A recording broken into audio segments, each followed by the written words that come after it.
ایک حدیث پہ اگر عمل ہو جائے تو مجھے اللہ کی قسم کھا کر میں کہتا ہوں یہ کورونا کا پتہ ہی نہیں چلے گا کہاں گیا، صرف ایک حدیث۔ تو سب سے پہلے ہم اپنے الفاظ میں تواضع لے کر آئیں کہ ہم نے اللہ کے سامنے جھکنا ہے، عاجزی کرنی ہے، اور اللہ کو منانا ہے کہ یا اللہ تو اس کو ہٹا، یہ نہیں ہٹ سکتی، اسے کوئی نہیں ہٹا سکتا۔ کہ اللہ کوئی اللہ کا بندہ رو دھو کے اسے منا لے تو پھر شاید فیصلہ ہو جائے اور اللہ تعالیٰ اپنا فضل فرما دے۔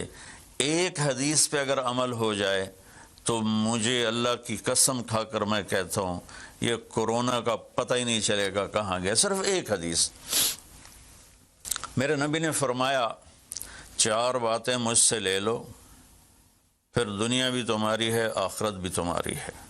4 اذا کانت فیک، 4 باتیں لے لو مجھ سے، پھر دنیا بھی تمہاری ہے، آخرت بھی تمہاری ہے، تمہیں کوئی ٹیڑھی آنکھ سے نہ دیکھ سکے گا، تمہیں کوئی نقصان نہ پہنچا سکے گا کہ تمہارے رب کا سایہ تم پہ چھا جائے گا۔ تو 4 باتیں کون سی ہیں؟ صدق و حدیث، ہمیشہ سچ بولنا، جھوٹ نہ بولنا۔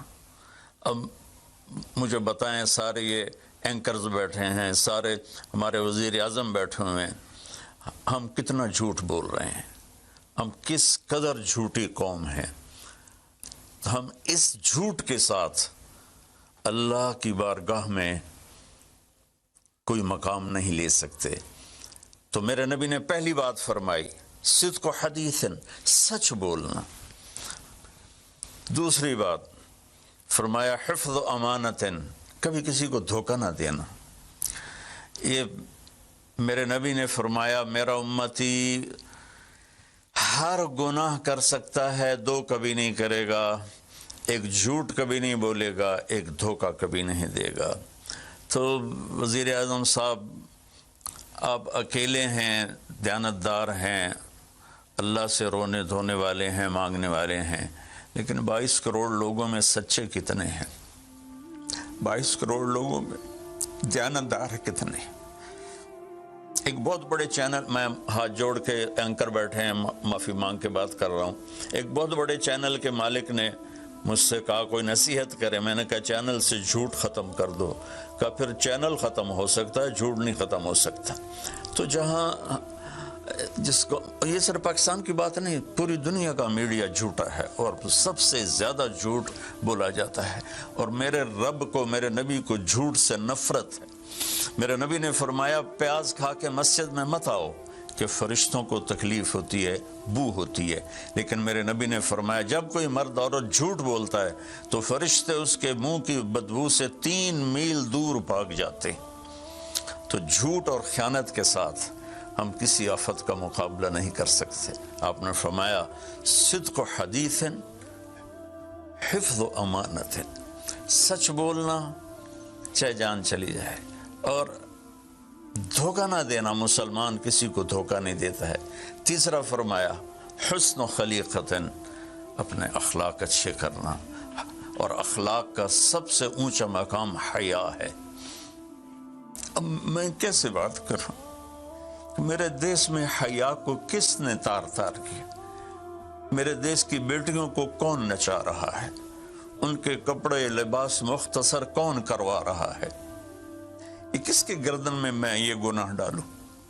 میں مجرم ہوں، میں نے اپنی قوم کو نہیں سمجھایا، میں اللہ سے معافی مانگتا ہوں۔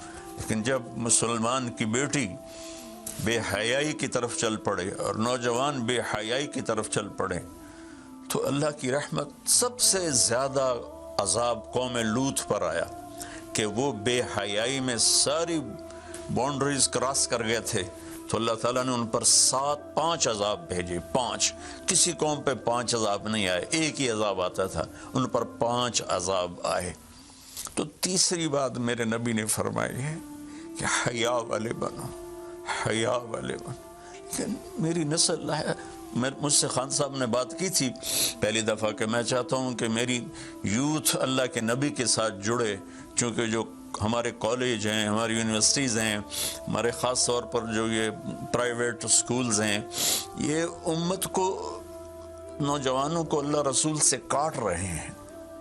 تو اللہ تعالیٰ یہ پہلا شخص ہے جس کے لیے میرے دل سے دعا نکلی جب اس نے کہا کہ میں نے آپ کو اس لیے بلایا ہے کہ میری قوم اپنے نبی کے ساتھ کیسے جڑ جائے۔ میں کیا بتاؤں، جب تک اس بے حیائی کو نہیں ہم روکتے، اور کوئی روک نہیں سکتا ہے، اندر سے نیت نہ ہو۔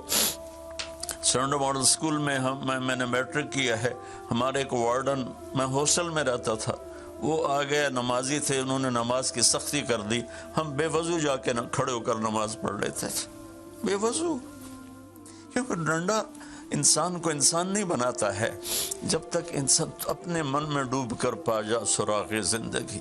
تو اگر میرا نہیں بنتا نہ بن اپنا تو بن، یہ تو اپنے اندر دل دریا سمندروں ڈوگے کون دلاندیاں جانے ہو، وچے بیڑے وچے جھیڑے وچے ونج مہانے ہو۔ میری قوم جھوٹ چھوڑ دے، میری قوم بددیانتی چھوڑ دے، میری قوم بے حیائی چھوڑ دے۔ وعفت فی تہمت، آخری بات میرے نبی نے کہا، اور رزق ہی امسا مغفور اللہ، جو صبح سے شام تک رزق حلال میں تھک جاتا ہے اس کے اس دن کے سارے گناہ معاف ہو جاتے۔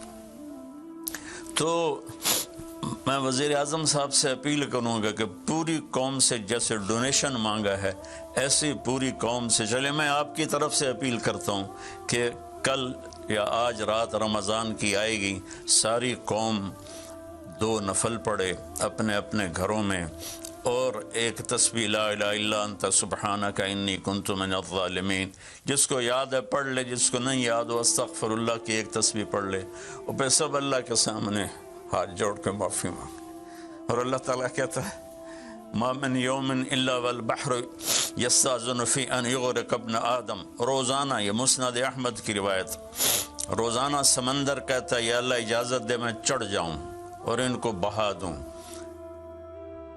والارض تستاذن فی ان تبتلعہ، زمین کہتی ہے اللہ مجھے اجازت دے میں ان بے حیاؤں کو نگل جاؤں، ان جھوٹوں کو، ان بدماشوں کو، اس مافیا کو میں نگل جاؤں۔